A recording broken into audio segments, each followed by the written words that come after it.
नमस्कार। आकाशवाणी जयपुर अजमेर से प्रस्तुत हैं प्रादेशिक समाचार।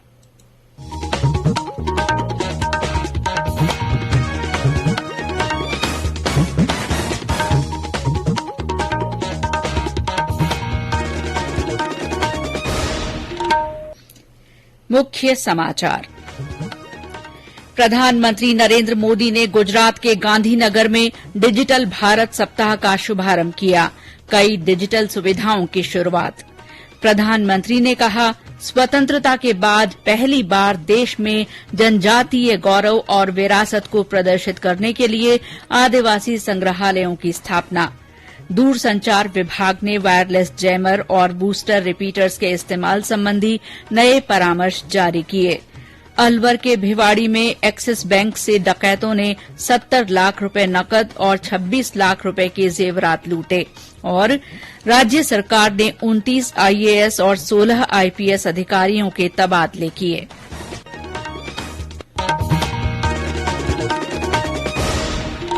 समाचारों के साथ मैं शीला चावला और अब समाचार विस्तार से।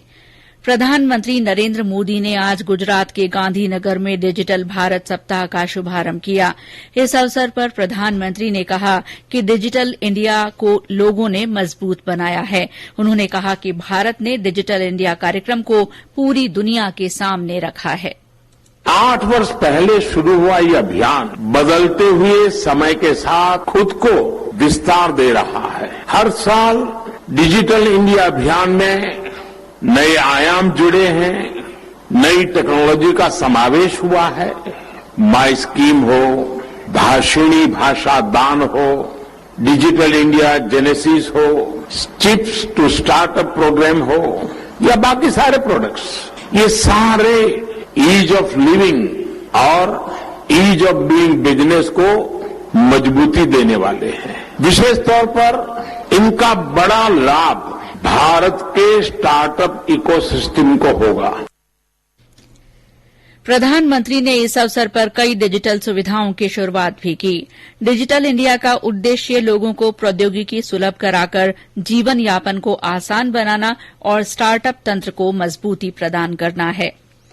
प्रधानमंत्री नरेंद्र मोदी ने आज आंध्र प्रदेश के पश्चिमी गोदावरी जिले के भीमावरम में स्वतंत्रता सेनानी अल्लूरी सीताराम राजू की 125वीं जयंती के अवसर पर उनकी कांस्य प्रतिमा का अनावरण किया। इस अवसर पर श्री मोदी ने कहा कि देश आजादी के 75 वर्ष के अमृत महोत्सव का जश्न मना रहा है। सीताराम राजू को श्रद्धांजलि अर्पित करते हुए श्री मोदी ने कहा कि उनके अदम्य साहस से प्रत्येक भारतीय को प्रेरणा मिली है। प्रधानमंत्री ने अपने संबोधन में खुशी जाहिर की कि महान स्वतंत्रता सेनानी अल्लूरी सीताराम राजू ने बड़ी बहादुरी के साथ अंग्रेजों का मुकाबला किया। प्रधानमंत्री ने कहा कि नया भारत उन सेनानियों के सपनों का भारत होना चाहिए जिन्होंने स्वतंत्रता के लिए अपने प्राण न्यौछावर कर दिए। उन्होंने कहा कि स्वतंत्रता के बाद पहली बार देश में जनजातीय गौरव और विरासत को प्रदर्शित करने के लिए आदिवासी संग्रहालयों की स्थापना की जा रही है।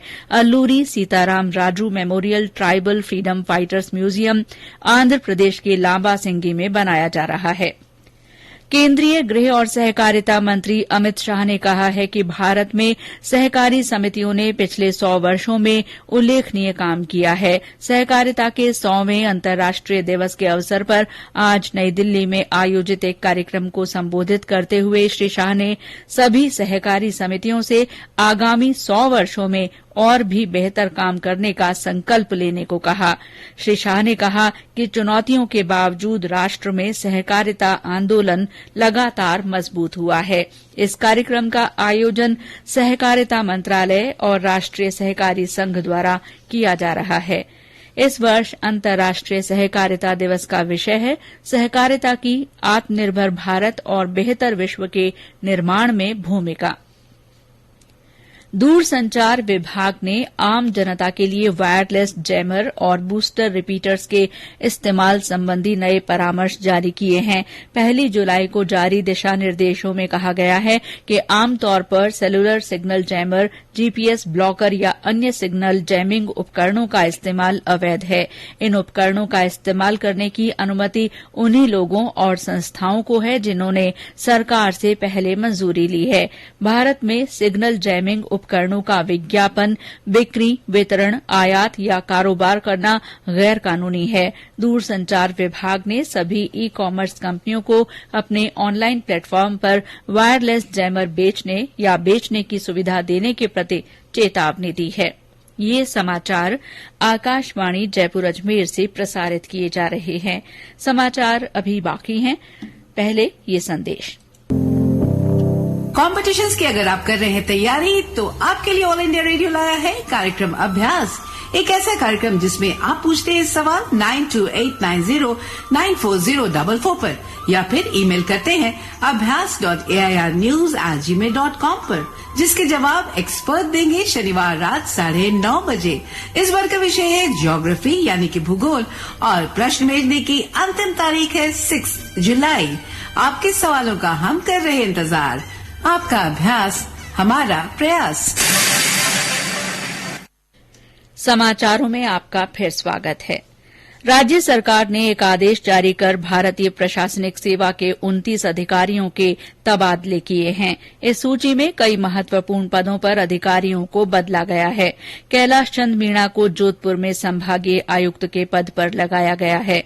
सूची में आधा दर्जन जिलों में कलेक्टर बदले गए हैं।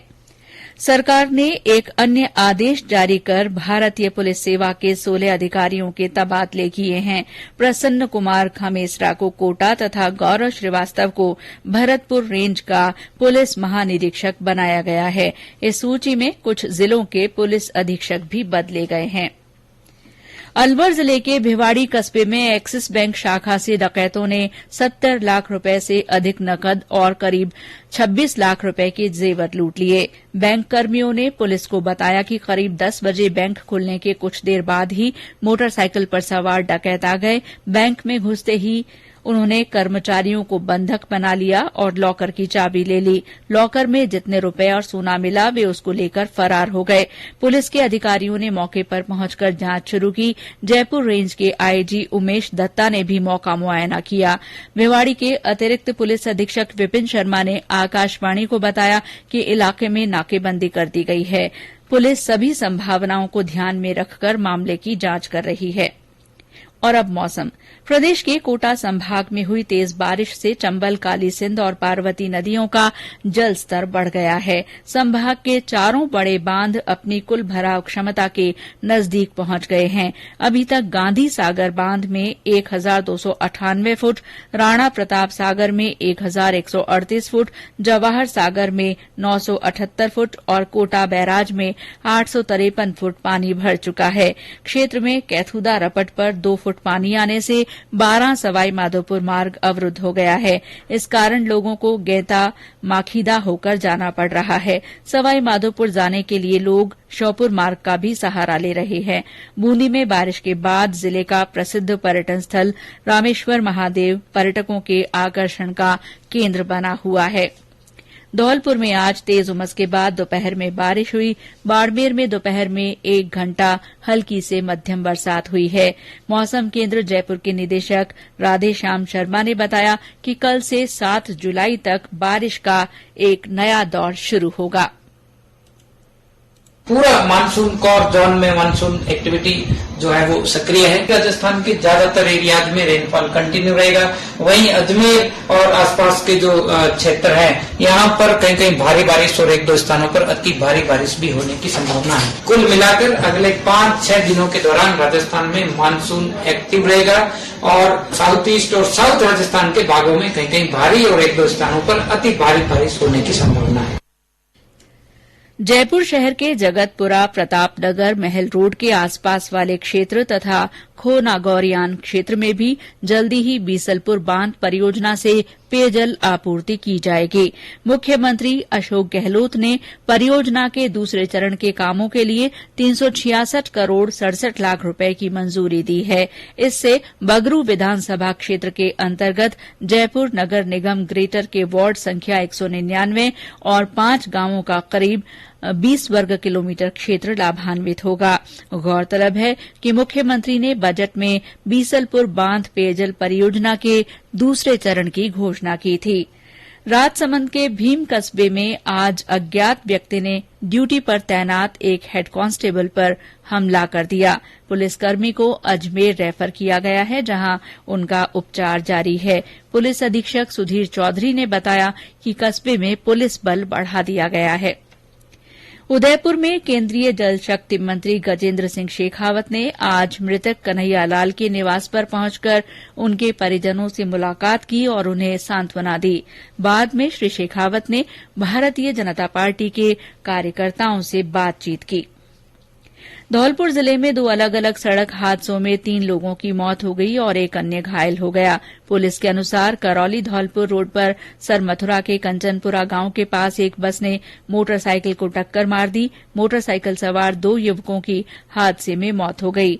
एक अन्य दुर्घटना में मनिया में एक ट्रक ने मोटरसाइकिल सवार एक दंपत्ति को टक्कर मार दी। हादसे में महिला की मौत हो गई और उसका पति घायल हो गया।